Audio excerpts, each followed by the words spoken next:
Thank you for choosing ETSPIL's embroidery kit. Now, I'll give you a detailed introduction to this product. This beautiful gift box makes a perfect present for any special occasion. Let's look at what's included in the box. First, you'll find a beautifully designed instruction manual. It contains several important sections. The top section shows you how to find video tutorials through search. You can search on YouTube using our brand name, plus the product number, to access the video tutorials for this product.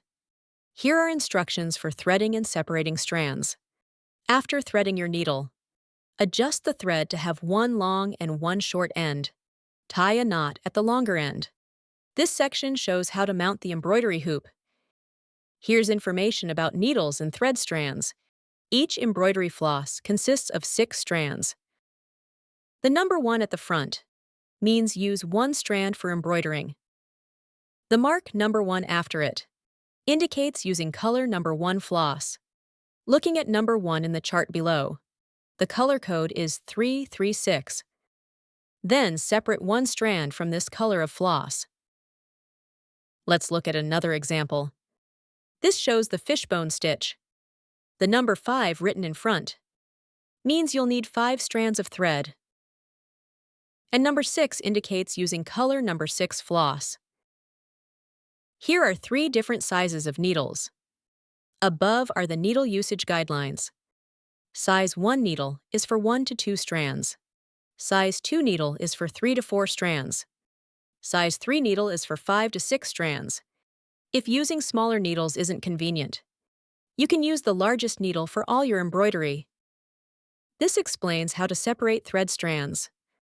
Below shows the detailed steps for separating strands. We'll demonstrate this in detail later. Now let's turn to this page. This section is about threading your needle. Below shows how to use the needle threader. There are 2 needle threaders. We'll explain their use in detail later. At the bottom is how to use the seam ripper. Let's look at the next page. This shows how to tie knots before embroidering. The middle section shows how to tie off on the back when finished. And at the bottom is how to secure the back after embroidering. Let's look at an example of a secured back. Now let's look at the next page. This shows our product layout. All tools in your kit are displayed here. This is the guide for the first fabric piece. Here's the guide for the second fabric. And this is for the third fabric piece. Each section is labeled with stitch names, plus required strand count and colors. There are 33 different stitches in total. Each stitch has step-by-step illustrations. Let's take a look.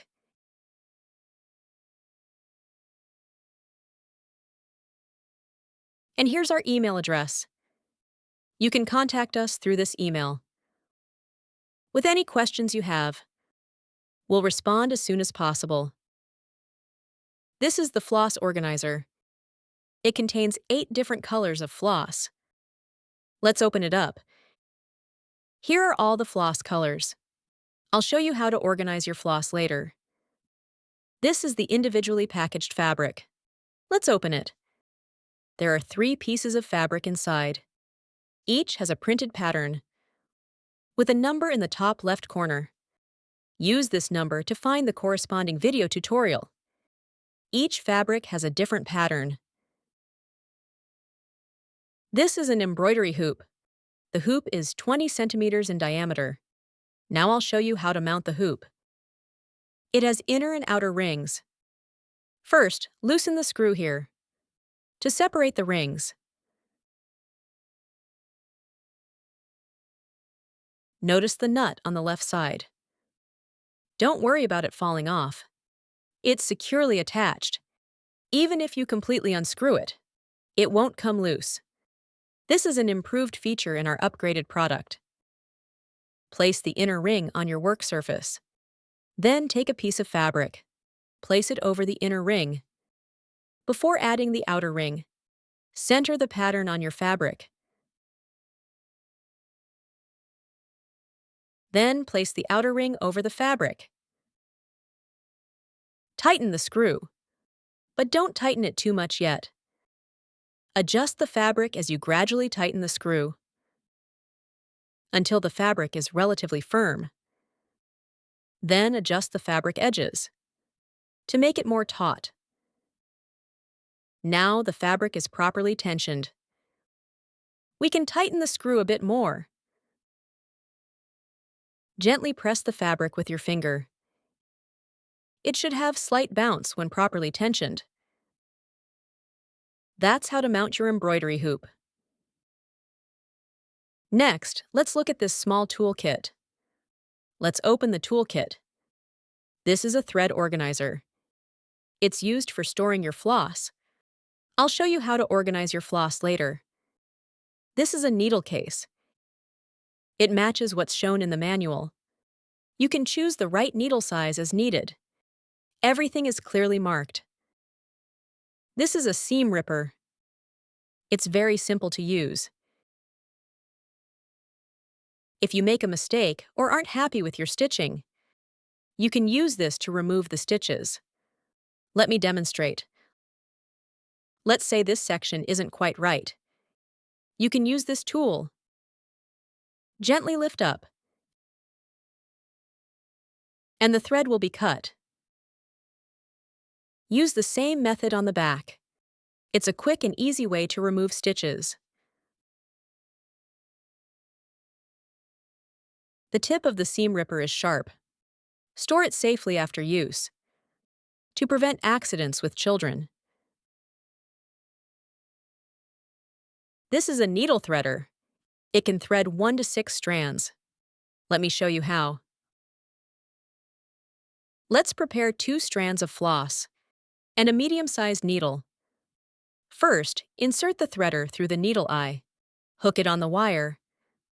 Then place your thread on the hook. Gently pull back, and it passes through the needle eye. Now your needle is threaded. Let's try the other style of needle threader. The method is similar to the first one. Again, insert it through the needle eye. Hook it on the wire. Then pass your thread through the middle wire. Hold the wire part of the threader. Gently pull to the right. And the thread comes through. This is how it looks when threaded. Adjust to have one long and one short end. We'll tie a knot in the longer end. I'll show you how to tie knots in detail later.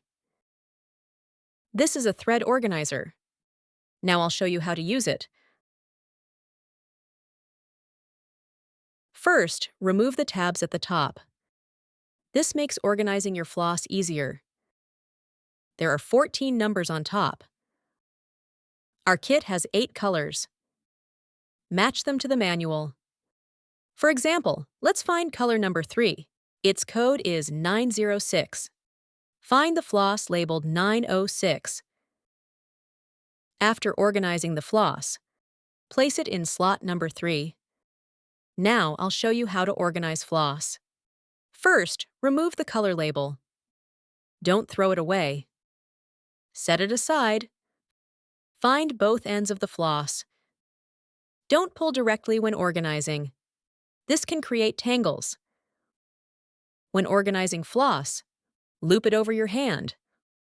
Hold both ends together. Slowly separate the 2 strands. Now the strands are folded once. Once the skein is completely loose, smooth out the strand again to make it more even. Then find both end points.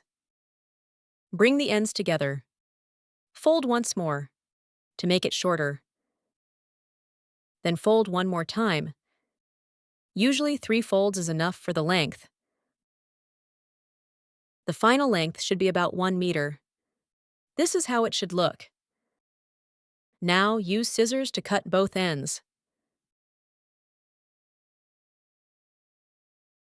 After cutting, reline the ends. This is how it looks aligned. Now find the matching hole on the organizer. Thread it through the correct number slot. Loop the thread over your fingers. Pass 2 fingers through. Pull the bottom thread up.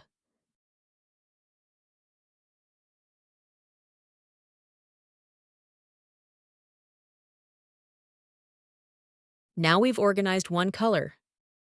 For the other colors, follow the same process, following the manual's color numbers and order.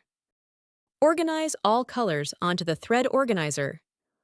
Write the numbers from the manual.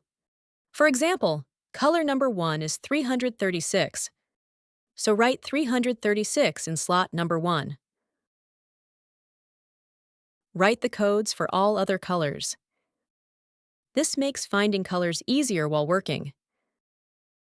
That's all for organizing your floss.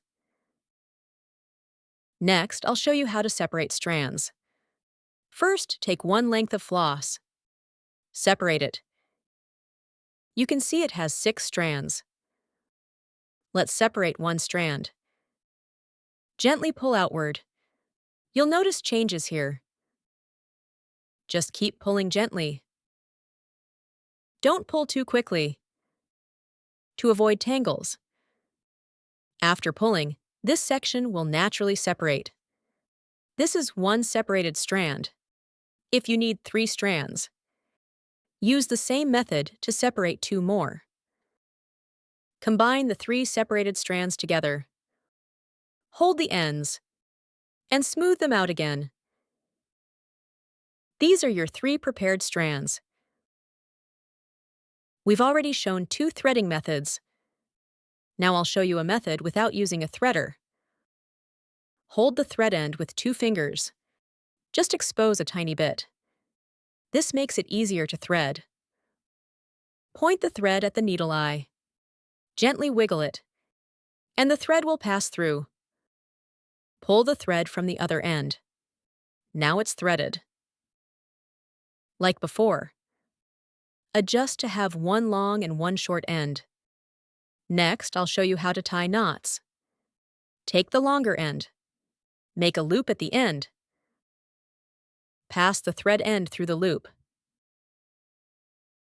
Pull it tight. The knot is formed. Here's a second method. We'll use the needle to tie the knot.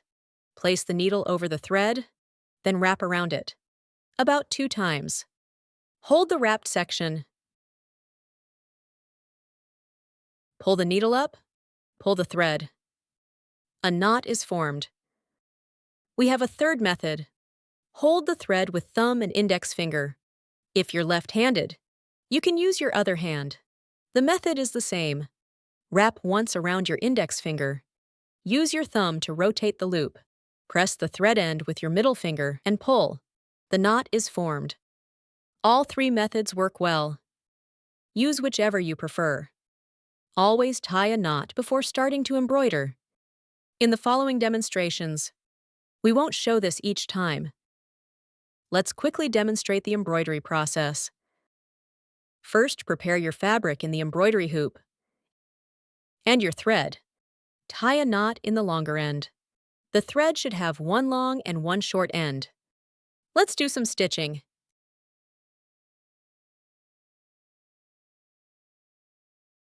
After stitching, turn the fabric over.